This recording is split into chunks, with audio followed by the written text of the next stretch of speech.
In today's video, how Drea went from looking like this, are you ready?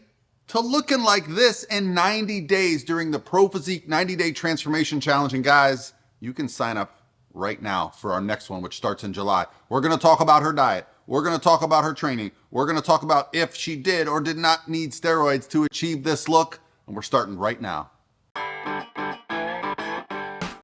All right, guys. So welcome to a very exciting, I guess, podcast, but I'm going to put this on my YouTube channel directly, guys, because we're talking to Drea, who was the champion of our January New Year Transformation Challenge, 90 days. And honestly, it wasn't close. Like generally when we were doing the judging for these Drea, it's like, oh man, but this girl this, but this girl that. This year we were like, okay, this one is insane. Who's second? And it was proved by putting your transformation on my Instagram page. Your reel on my page is the most views I've ever gotten on a reel, right? And I work with some of the most amazing female athletes on this planet, like Drea and stuff like that, so for your reel to just be the comments, the questions, so I'm really excited about doing this interview. So let's just get started. What got you to do our transformation challenge? Where did that impetus come from? Well, I've always believed in love transformation challenges. Like the first, I grew up an athlete. I was in a car accident. My first challenges were, 30 and 60-day yoga challenges. And that, really healed my body. I didn't think I would ever really be able to move or exercise. And from there, I guess, after a period of, deep grief, I came out of and embarked on a transformation challenge when back in the day, I think you said that you coached people in bodybuilding.com challenges. Oh, yeah. Yeah. So I did my first one in 2018, and that kind of got me in the gym. It was the first time I started lifting. Really taught me a lot as far as, just how to lift. And so I've always loved them, and every time I've done them, I feel like I've really grown and gotten deeper into transforming not just my body, but really like my mindset, things that keep me stuck in life. And so I joined this challenge and the previous two, which I did not complete.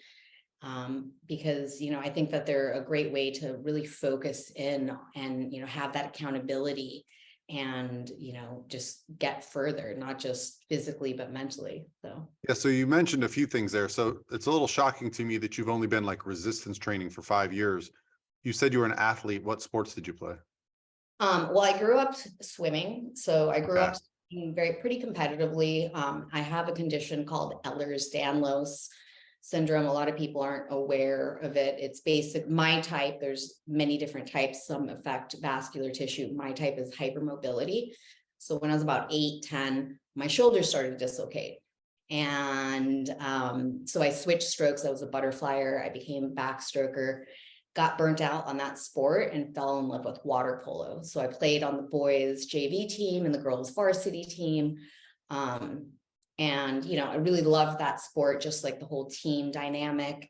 And during that time, I, really had to work on my stabilizers. I was told that I'd never, I'd need to have surgery early on. So I played water polo in college, Division III though. So it wasn't year round. I didn't keep up with my stabilizers. My shoulders were dislocating, putting my car in reverse, everything pretty much dislocates in my body. If I wear the wrong shoes, one of the tiny little bones in my foot might rotate and I won't be able to bear it for a week or 2 weeks, And so I'm not familiar with that. Now, does resistance training help keep some of those things in place? Because I've heard that before. Well, doing so going into this challenge, I wasn't able to really lift for I did the fall challenge. Okay, I did the previous New Year challenge, and some stuff went down with my body. I also suffer from kidney stones, and had a psoas spasm, so I hadn't lifted. So in order to lift, I have to first really work on the stabilizers. Okay. body weight, a lot of resistance bands. I have to do a fair amount of that before I can start putting on weight to, have any sort of muscle. You've got a nice physique. You look like a figure competitor in your after photos. I think that's what was so shocking to people is the change was so dramatic that I honestly was like, man, your core was tight. I was like, you look like a competitor. Thank you. Well, I've been, in and out of fitness for a while. And as you know, there's I think it's called satellite cells that even when you're deconditioned, you can kind of bring it back. The difference with me is I really have to do the stabilizer work before I can start lifting. So that's why, I say to people who are discouraged, keep doing these challenges because your body is going to grow. Even if you take, 2 steps back, you can take 3 steps forward the next time around. And you shouldn't be discouraged by someone like myself who had, a great transformation. It's not, I've been doing this for years. I've been trying to transform, trying to get better, working on myself, inside and out for years. Let's talk about the actual numbers. So how old are you now? I'm 42. 42. Okay. Yeah. So all you guys out there with excuses, 42. And then what was your starting weight to ending weight? I think my starting weight was 149. I'd have to go back and check. Okay. And I ended at 120. Okay. After the challenge, I continued to drop for some reason. I mean, I was eating a lot more. My dog was dying, so I stopped training, kept walking, and I dropped to 116. I'm currently at 117 and a quarter. I mean, that honestly makes me really happy because I think the fear you have with these challenges that people are going to do something that's unhealthy and unsustainable to win. And then, the biggest loser, you hear all the stories about the people that lost 100 pounds and they gained 150 back. So that makes me happy because that tells me that you made a lifestyle change and not just a 90 days to get a bunch of cash change that resulted in a worse spot. So that makes me excited. Well, that's one route, right? I mean, that people can, take the punishing workouts, the starvation route and get there. That's one route. And I did have a stereotypical bodybuilding coach in 2019. I like to experiment. So I've tried everything. And that route left me, I looked pretty good, but I was pretty miserable. My relationship with food was broken. It was not. So this was like a meal plan, the same foods, you're not allowed to go off plan type of thing? It was basically, I didn't even know what my macros were. He basically told me what to eat, when to eat it. If I had one, we had check-ins, I told him man, I was starving. I had an extra rice cake. I got a beat down for that. So it was just, I came out and I'm a foodie. And for me, I'm half Italian, I'm half Latin. Food's important. I need to love my food and I cannot starve myself. It's not in me. That's how I came across you actually, I was like, whoa, this guy's a proponent of flexible dieting, making stuff fit your macros. He takes care of his athletes. Look at these physiques. Look at the people that he's developing, using methods that aren't, basically asparagus tilapia every day and a rice cake for your carbs, So that was really what, how you came on my radar. I think that was around 2019, 2020, and started following you. Yeah. Because of that experience. Cause I was completely broken. It threw me. Yeah. I mean, that's honestly been my experience in the coaching business is that it's still a thing. And my goal as a coach for a long time has been to make competing not only successful, I like trophies, but sustainable so that you don't feel like, man, I'm driving these people to get a trophy and then I'm leaving them high and dry, which I think is the problem I run into with a lot of coaches' approaches. And I don't have that problem anymore. My girls come off stage, guys too, and they just go right back to normal life and they can gain or lose weight based on, your experience with the post. So let's talk about the actual kind of mechanics of it, because I know we provide you guys with a lot of stuff like meal plans and training, but what I have found is that the most powerful thing for most people is the Facebook community. So what did you utilize to lose 29 pounds of body fat? And I'm guessing add some muscle along the way, because it's It's Yeah. night and day difference. And I'm putting pictures up here just so you know, like when the post edit comes, just so people can see. So what did I utilize? For me, like the group just fires me up. So Yeah. for a long time, I was like the voyeur. I'd kind of just, I wouldn't really participate. But it really motivated me because I had failed in previous challenges because one of my shortcomings, and I think a lot of people suffer from this, is perfectionism. So I feel like if the circumstances aren't perfect, if I'm not able to get the workouts in or the perfect meals in, like I give up, right? And my mom was ill in the fall. I didn't complete the challenge because she was in the ICU. I decided to, eat like an asshole.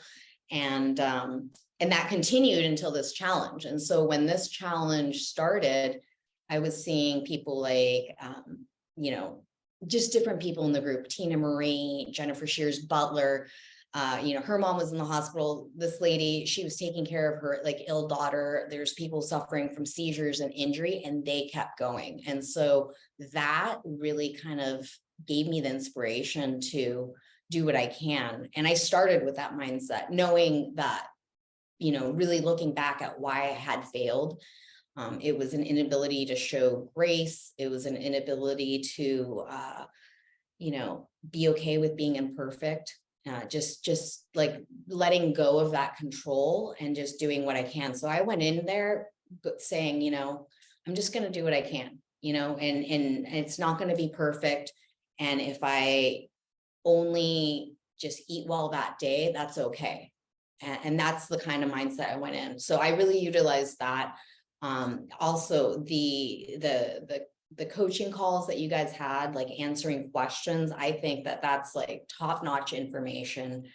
Oh, so yeah. So for those that aren't familiar, in the group, we do a once a week, and I think sometimes we even do two times a week, a 1 hour Q&A with the different coaches. I did 2 of those. So over the 12 weeks, we probably had, 15 to 20 video calls. And what's nice is we save them so anybody can go back and watch the replay if they weren't able to be on their live. So yeah.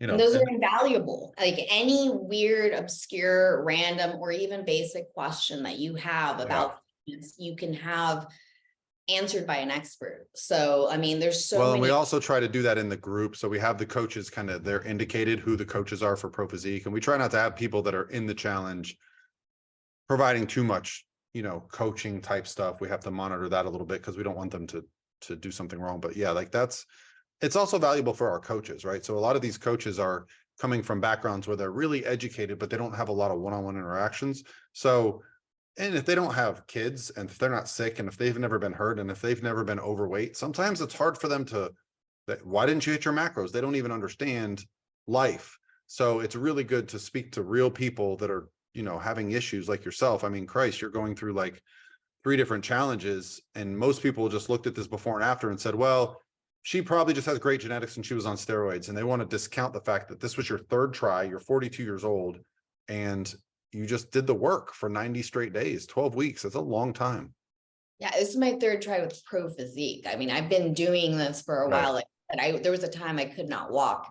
And just speaking on like, first off, it's quite flattering to be accused of using steroids, knowing that I'm like, like the farthest from someone that would ever use steroids.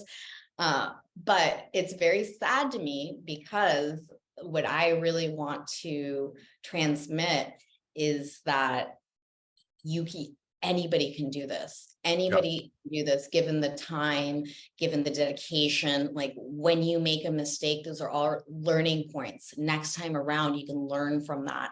And so the saddest thing about people saying that is that some people are going to be like, oh, it's not possible for me. That girl used steroids, so I just really want to say it's possible. It's possible for anyone, and yeah. I mean, honestly, I don't know that, especially now, because hormone therapy has it's taken the barrier from the term steroids and just turned it into a medical term. I still don't think people realize that's actually therapy. You're not supposed to be on that. And it's a lifelong sentence. And so like, the thing that's really common now is people to just get on TRT in their 20s and 30s. but they're not actually changing the things in their life that required therapy. They're not changing their diet, their lifestyle, their sleep, their training, their nutrition. And it's why I've like, listen, I'm 47. Nobody would bat an eye if I said I want to do TRT, but I feel the best I've ever felt at 47. I literally feel 22. So I'm determined to show that like you don't need. Same. And listen, I'm not going to avoid it if it becomes a thing where it's starting to impact my life negatively. I'm never going to do it because I want to win a bodybuilding show, but I'll do it to have a better life for my kids, my wife, that kind of a thing. But yeah, I think most people just underestimate what the human body's capable of because they don't want to put in the work. Right. And They then want to, the first thing you have to do is believe. So if there's something Yeah. that's preventing you from believing that that's possible for you, that's the first thing you have to change. Yeah. There was a fitness guy, I forget his name, but he basically, used protocols that people don't use because they're like, that's not going to work. And he just, mind over matter, convinced himself that this is going to work and his body was going to respond better than anyone else's. And I think like that sort of mindset is what you have to take on. Like, Yeah. honestly, with my own results, given that it was very imperfect, I took time off. I ate over my macros. I was super sick. It was such an imperfect challenge. I did not kill myself. All these things, I'm surprised how my body responded. And I know that that's a result of like really, this is going to sound cheesy, approaching it from a self-love kind of. Oh, I say this all the time. It's one of my favorite things to say to my competitors when they feel like they've messed up. And I say, you've got to treat yourself well. You've got to remember that this is about treating yourself well. It's not about punishing yourself until you get to stage. It's about eating well, getting good sleep, training hard, and feeling good about the process. And so I'd love to talk a little bit about your actual calories or macros starting and ending, and cardio starting and ending. And like, because I know that's something that people really want when they see a change like this, they want to go, what does it take? Right. So, that said, I don't think that that's the most important part of a transformation challenge. Well, I it's think going to be specific to you, first of all. It's going to be specific. Yeah. Yes. But yes. So my starting calories, as I said, I was eating like an asshole. So I was eating, I don't know, upwards of 3,000. I wasn't tracking at the time. I cut that way down to around 1,800. I was loosely tracking. The main thing that I did going in the week before, I decided I was going to show grace, but I was going to be prepared. So I started to meal prep. The first thing you do, eating like a jerk, is you start to bring in those healthy foods, make foods that you enjoy, but that are whole foods, that are going to be, nutritious. And, was I perfect? No, but around 1,800 calories was a big drop for me at the time. And then, I slowly started to go downwards. I think like the bulk of the challenge, I was around 1,400, give or take. The last week, maybe like 1,200-ish. I think there was a day or two I was about 1,100. People have asked me, like, did you feel depleted? Did you have I never had that, like, oh my gosh, I'm depleted. Because when I was sick and when I was injured, I just ate more. I ate more. I did what you said. I took care of my body, and people can believe that or not, but I really did. That was important to me because like I said, I'd done the other route, and I just know that the body responds better to, taking care of yourself. Yeah.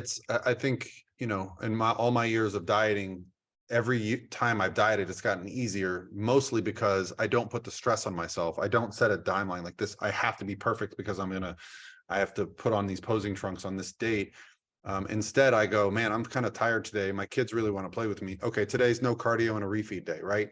And oddly enough, I would wake up at a new low the next day and be like, man, imagine if I'd have just been grinding, I probably would have shot up because of inflammation. So you don't realize how valuable just feeling good actually is, right? Your digestion, your sleep, your, recovery. So I'm glad that, I'm glad that you didn't take this as like a life or death, all out, I must win, because that's kind of what your pictures look like. I know. And I don't know how to explain it. Like, I'm surprised myself because I looked at other, my best efforts, my other train, and I'm better. I'm Yeah. better with having. Well, let me ask you this, because I stopped drinking alcohol in November because I thought, I'm just going to take a year off from drinking. I'm literally not going to have a drink for 1 year. And believe me, I want a margarita right now. But I'm just curious because I have just noticed everything in my life has improved. And I'm not a drinker. I would have like 1 or 2 days a week, 2 drinks, 3 drinks max. If I have a party, I might have a couple more. I might not drink for 2 or 3 weeks at a time.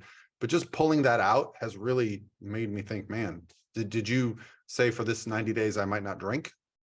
I drank like twice, and when I say twice, it's like a cocktail. I think it was my mother's birthday and then someone else's celebration. Yeah.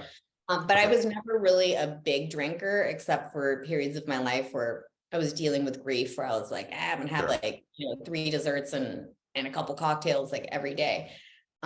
So yeah, I do go ham. I have had those times in my life where I've gone off the rail, but I'm just Yeah. not a big drinker generally. Yeah, I always say everything in moderation, including moderation. That's something I love to say. Like you gotta go way out there every now and then. So I don't know. The thing that I love hearing here is like there's not this crazy mentality where you had a drink here and there, you hit your numbers until you had a day where you required off. What about like activity, steps, cardio? What did you start at and where did you kind of end at?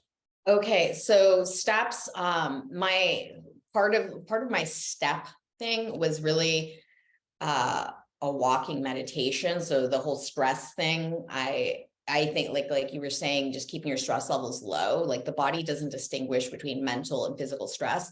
So my only cardio, except for sometimes at the end of lifting, I would do some Stairmaster for 20 minutes, check the Facebook group and stuff like that. But I think I started around like 10, 12,000 steps and ended around 15, 20, sometimes like 25,000 steps.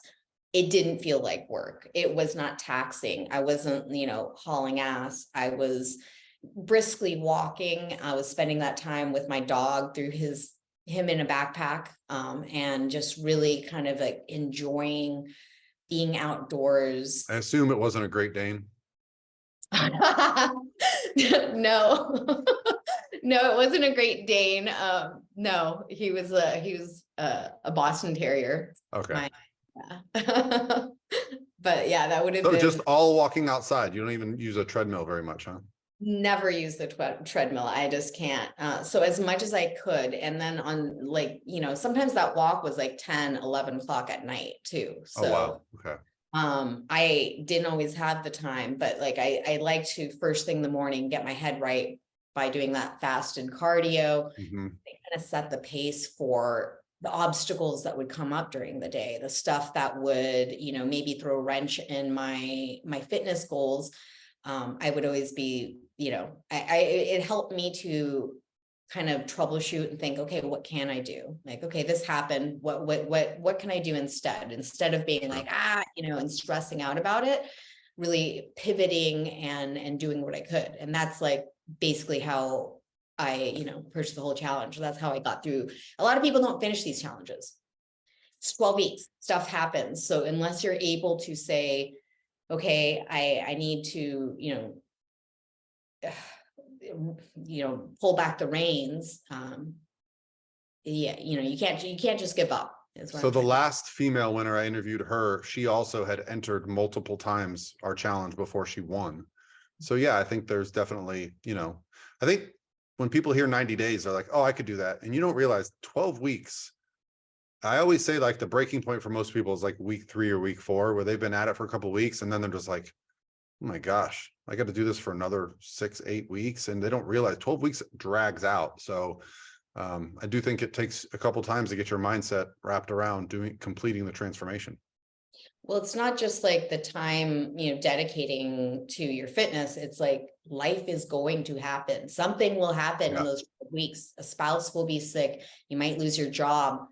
My dog was dying, my mom was sick. People have life happen. And so you really need to learn, what are you going to do when life happens, and how do you show up? How are you going to take care of yourself so that you can show up for others and yourself? Yeah. And I think that's the morning thing for me, I think I knew growing up in my 20s and 30s, like there's a reason why successful people get up early, but I just fought against it. I was a night owl.